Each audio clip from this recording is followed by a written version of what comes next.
This fiction is rated T, which is the same as a PG-13 rating. This fiction is suitable for teens 13 years and older, with some violence and minor coarse language. For more information, please see the fanfiction.net fiction rating guidelines. Hermione's Song. This story is a work of fanfiction written by Patrick Mallard that takes place after the Doctor Who episode A Good Man Goes to War and during Hermione Granger's 6th year at Hogwarts. All rights to Doctor Who and Harry Potter belong to their respective owners. The Series 5 Doctor Who theme was written and conducted by Murray Gold and performed by the BBC Orchestra of Wales. The song Travelling Man was written by Alex Day and performed by his band Chameleon Circuit. No profit is being made from this story. Chapter 1. Demon's Run. Rory and Amy Pond, Rory finally giving in and taking Amy's last name, stared at the spot where the TARDIS had been just a moment earlier. They shared a look of shock thanks to the Doctor leaving without them. River Song put her hand on Rory's shoulder. "It's all right. Things have to happen this way," she assured him. Rory put his hand on River's. He was still having a hard time coming to grips with the fact that the adult woman standing in front of him was in fact his infant daughter who had just been stolen from them less than an hour ago. He shook his head to clear his thoughts of timey-wimey things, as the Doctor put it. "How can you be so sure?" he asked his daughter, who physically was at least 10 years older than him. River smiled knowingly at her parents, and then looked back at where the TARDIS had been. "I was there, remember?" she asked rhetorically. "He's about to find me again," she said, her eyes twinkling. "Oh, the adventures that man and I have had. Will have. Damn, English just doesn't have the right tenses to describe things like that," she chuckled. Amy knew that time travelers rarely gave her a straight answer when she asked about things that dealt with her own timeline, but she had to ask River anyway. She had to know that her little girl was going to be okay. "What happens when he finds you?" she begged. River looked at her mother, her smile somewhere between wistful and somewhat naughty. "That's when I fell in love with him, of course," she said softly. Hogwarts School for Witchcraft and Wizardry. Hermione Granger sat in the Gryffindor common room on one of the oversized couches near the fireplace. She was reading one of the numerous books about magical history that had been assigned for her 6th year. Her feet were drawn up under her, and she absent-mindedly stroked her cat Crookshanks with her free hand. She had forgone the school uniform for the night, and was lounging in her favorite pink sweatshirt and blue jeans. The book she was engrossed in dealt with Merlin and his actions concerning the Arthurian court. Ron Weasley walked down the stairs with his favorite wizard chest set tucked under one arm. He was wearing one of the loose-fitting sweaters his mother knitted for every member of the family. His had a large letter R on the front. Brushing his long red hair out of his eyes, he glanced down at Hermione and saw what she was reading. He gave her an exaggerated sigh to draw her attention. "Typical Hermione," he said in a patronizing voice, rolling his eyes. "You do realize we don't have a test on that book until after Christmas break, don't you?" he asked. Just because I want to get ahead on the reading material instead of wasting my time playing wizard's chess doesn't give you the right to tease me, Ronald Weasley," Hermione said angrily. She was still a little miffed about seeing him snogging with Luna Lovegood near the Quidditch locker rooms. Hermione would never admit it, but she harbored a crush on her longtime friend. Ron never was one able to take a hint, no matter how it was presented. He started to say something more about her study habits, but was interrupted by their best friend Harry Potter making his way down the stairs. Ron pounced on the opportunity to show Hermione he wasn't the only one who thought her study habits daft. "Harry, what's more important, reading a book that we won't be tested on until Christmas, or blowing off steam with a nice friendly game of chess?" he asked the dark-haired boy. Harry stopped on the last step before entering the common room.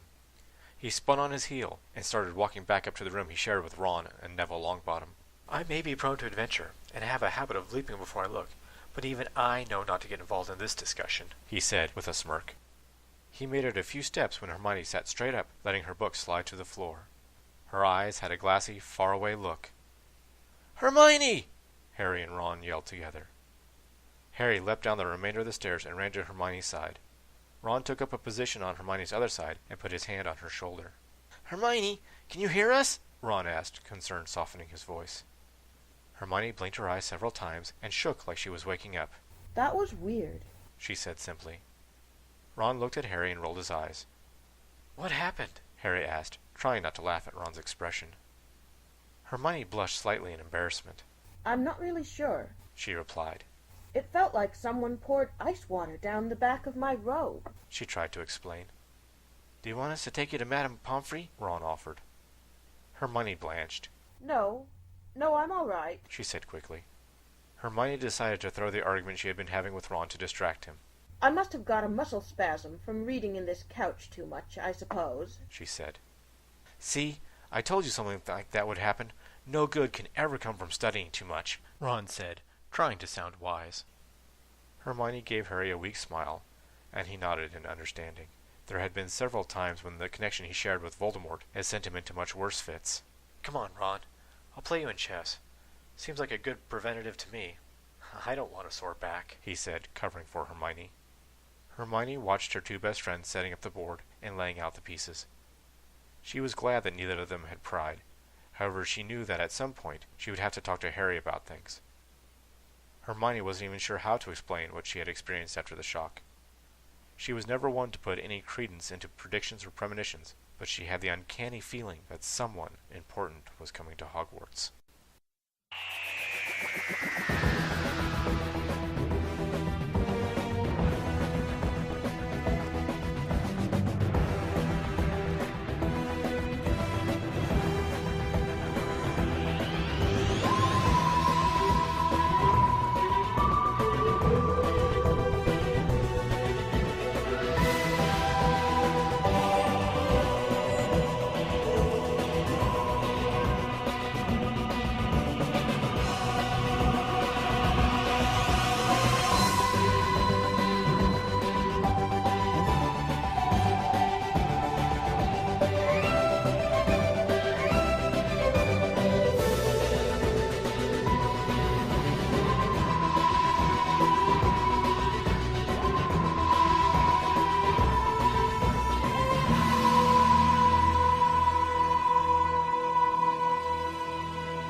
Inside the TARDIS.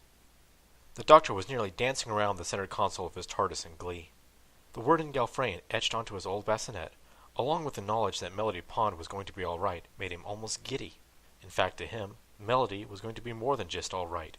She was going to be River Song. His merry mood evaporated, however, when he heard the resonating sound of the cloister bell ringing.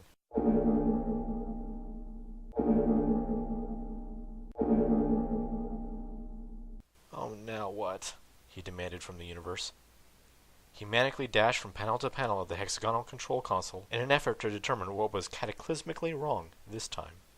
The Doctor was thrown into the railing as the TARDIS began to lurch in odd directions, making it difficult for the Doctor to stay on his feet. He steadied himself with a hand on the time rotor once he found the scanner he was looking for.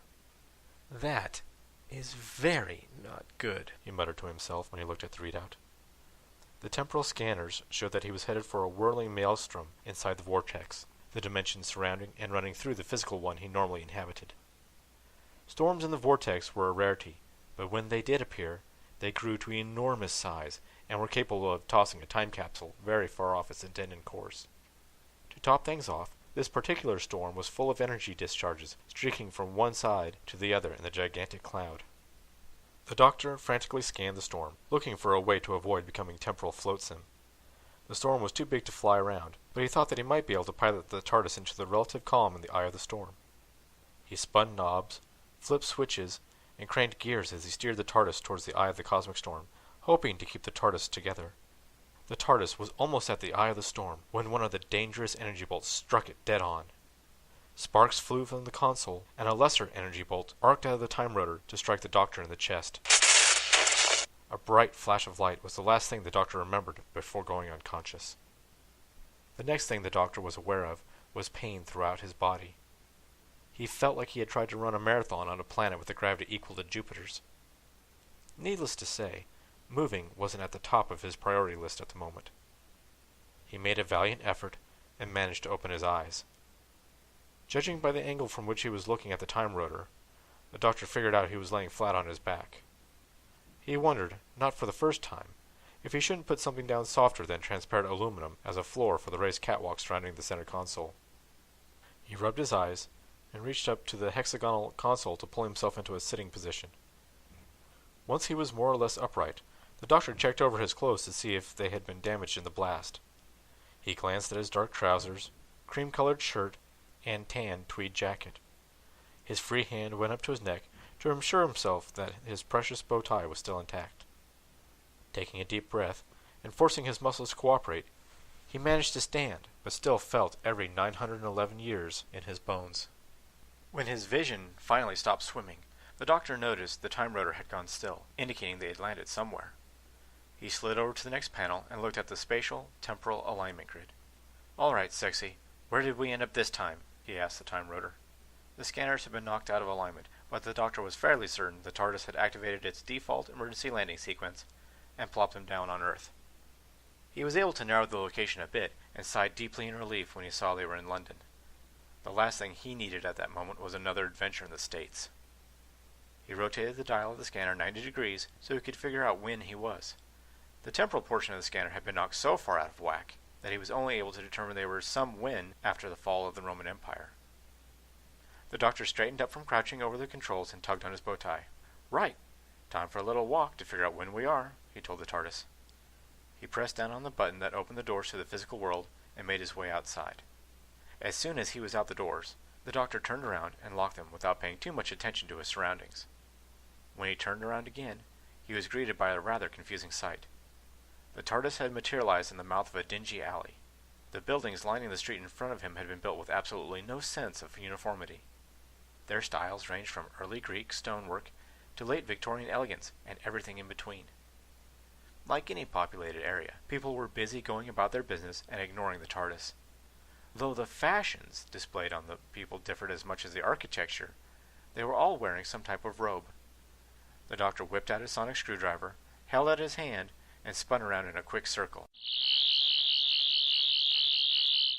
When he finished spinning, the doctor held the screwdriver in front of his face so that he could see the readings. Pollution levels in the air showed that he was in London, 1996. A familiar scent wafted over to the doctor, interrupting his thoughts. He followed the scent until he stopped in front of Florian Fortescue's ice cream parlor. "Well, if they have sweets, they can't be all bad," he reassured himself. The doctor made his way into the shop and began the extremely difficult task of choosing which flavor he wanted. He didn't notice the pair of men wearing black robes headed to the shop as well. Had the doctor been able to see under their sleeves, he would have seen matching tattoos of a skull with a snake coming out of its mouth on their forearms.